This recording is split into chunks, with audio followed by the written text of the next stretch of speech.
मगरबी मुवर्रिख अज़मन वुस्ता के हिंदुस्तान की तारीफ के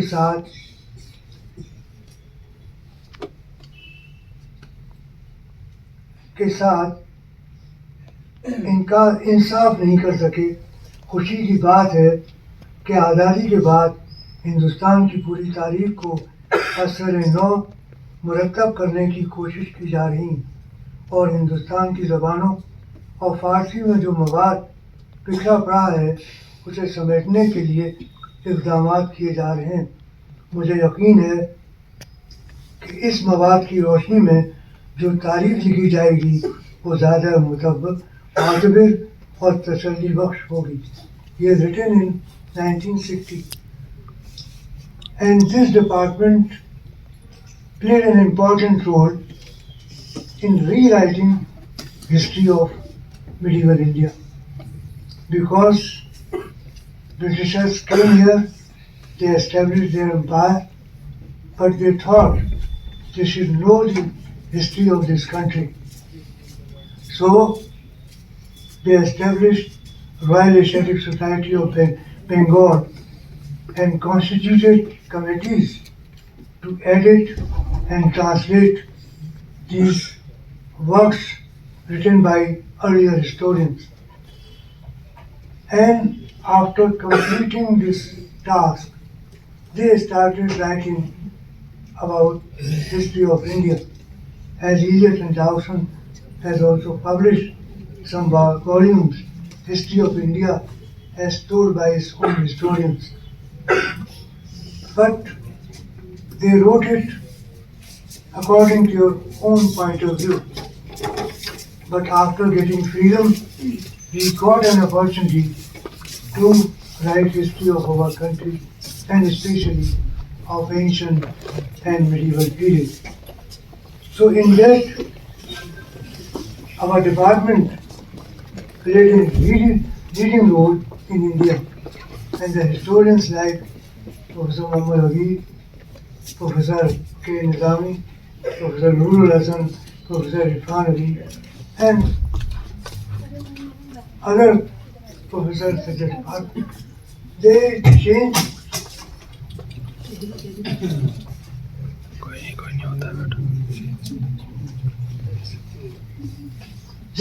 the total perspective of medieval Indian history written by the British scholars.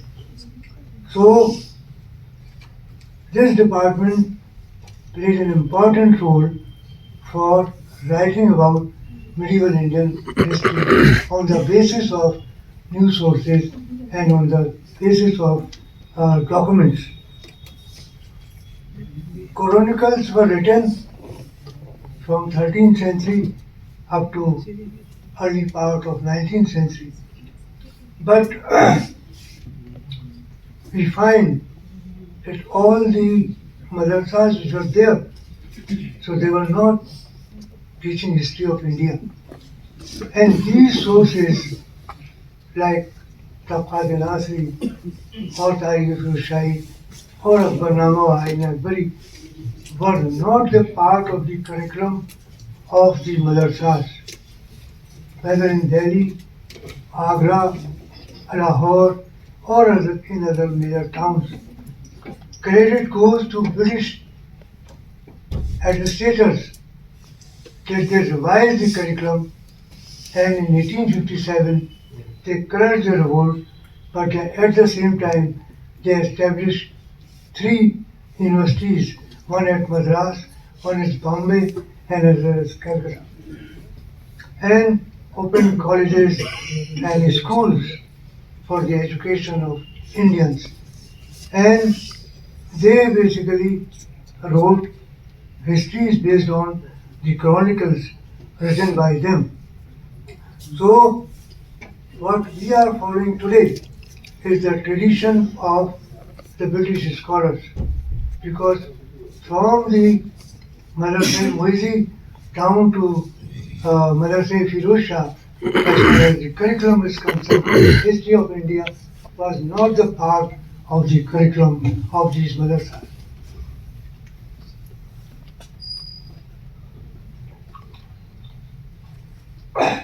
But India produced eminent historians like Minhaj, Ziauddin Barni, Abul Fazl, and Kazim, and so many historians, and they wrote history of India on the basis of their own observations. And throughout Muslim world, at that moment of time, they can't compare with the works done by Muslim scholars in India, like Tariq Rushai or Akbarnama or Ainab. Even in Iran, Iran is also lagging behind India as far as medieval period is concerned. Type of it, like just see the Ain Akbari, the first gazetteer of India. Nobody could imagine about it. And Iran, there is no, in Central Asia, there is nothing. So, under the patronage of Akbar, so we don't realize the importance of archives. But when Akbar assigned the task of compilation of Akbarnama and Ain Akbari, so he converted the Diwan-e-Am of Siddiqui into Mughal archives.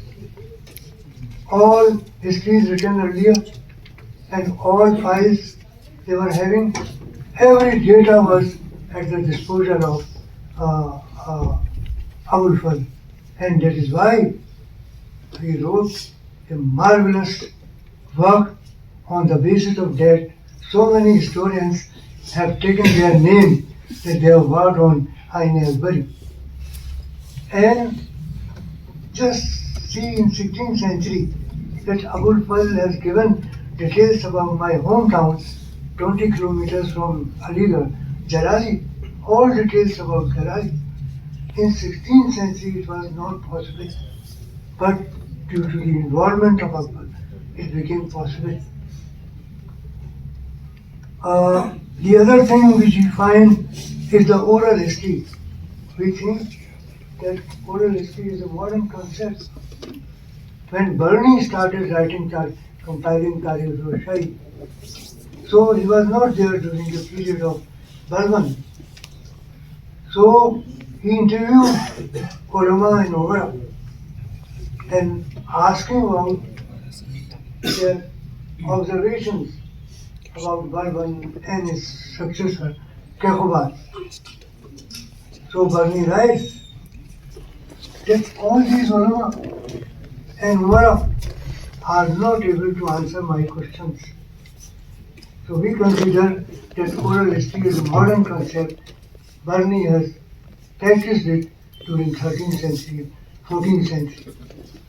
And Barni quotes a ayat from the Quran, فَأَتْبِرُوا لِأَوْقُلِ الْأَبْصَارِ, that you learn lessons from those who have gone earlier. So, if you will not read history, you will be nowhere.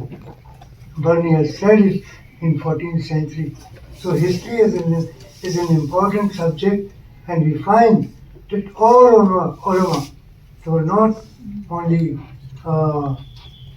studying fiqh and tafsir and hadith, they were also reading history, and they were historians at that moment of time. So Barni says that people don't have interest in history.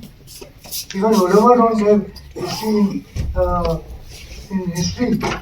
People don't have interest in history. So if they don't have interest in history, so they will not be able to contribute anything in the area of history.